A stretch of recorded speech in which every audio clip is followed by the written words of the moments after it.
like to move to the second part of the presentation and just take a few moments to look back at CIDT over the decades. The 1970s saw the framing of the development agenda to achieve a better quality of life for all. Development, not just economic growth, but growth plus change. It brought in components such as technology transfer, integrated rural development projects, and environment emerged onto the development agenda. The start of today's CIDT was marked through the commission of in-depth study programmes in the UK by Overseas Development Aid. The unit trained over 1,700 overseas agricultural teachers and carried out its first overseas assignments. By the end of the 1970s, it had a growing track record and reputation for excellence in technical training in agriculture. In the 1980s, we saw the advent of the Declaration on the Right to Development. Development was positioned within a human rights framework. We also saw the onset of structural adjustment programmes. CIDT, as it was called then, the Overseas Unit, grew in strength and range of activities, and by the mid-80s it became semi-autonomous and self-financing. In 1984 it was renamed the Agricultural Education and Training Unit to clearly reflect the core work of the growing team, and enjoyed partnerships in Fiji, Sudan, Nepal, Tanzania and Bangladesh, specifically supporting capacity development of agricultural institutions. Moving to the 90s, the decade was marked by a paradigm shift in international development towards people-centred development, featuring participatory approaches, social development and rights-based approaches, and CIDT moved strongly into the environment sector, into social development and gender, and into formal school-based education to complement its ongoing adult education services. In 1993, a postgraduate PhD and master's programme in development education was initiated and ran for 14 years. In 1994, it was renamed as the Centre for Rural Development and Training, CIDT, and became also in that year a member of the Development Studies Association. The year 2000, the Millennium Declaration identified global fundamental values and set the Millennium Development Goals for realising those targets by 2015. And in that decade, CIDT scope widened beyond rural development as it responded to a broader set of needs and requests. And in 2001, changed its name to the one we use today, the Centre for International Development and Training.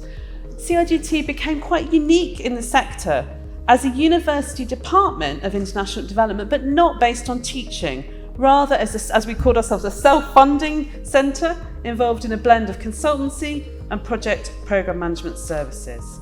We also saw continuous professional development established with 2 prestigious Chevening Fellowship programmes in environmental democracy and government relations with NGOs and civil society. So the 2010s saw a game of two halves, shall we say, the peak of the UK DFID department's funding and then the squeeze. And it's also characterised by the expanding role of private sector contractors as DFID began outsourcing more to manage that budget increase. DFID began to favour established contractors, moving from a relationship of partners to an increase in compliance and shifting the risk to contractors. Both the number of contracts and the total value peaked in 2009, and that sharp falling away, essentially of funding for organisations like CIDT to do the work that they do. In this decade, we saw the predecessors of our forest governance work. CIDT also engaged in global evaluations of youth unemployment in the context of the Arab Spring for World Bank and the International Labour Organization. We had long-term training programmes for multilateral banks, Asian and African development banks.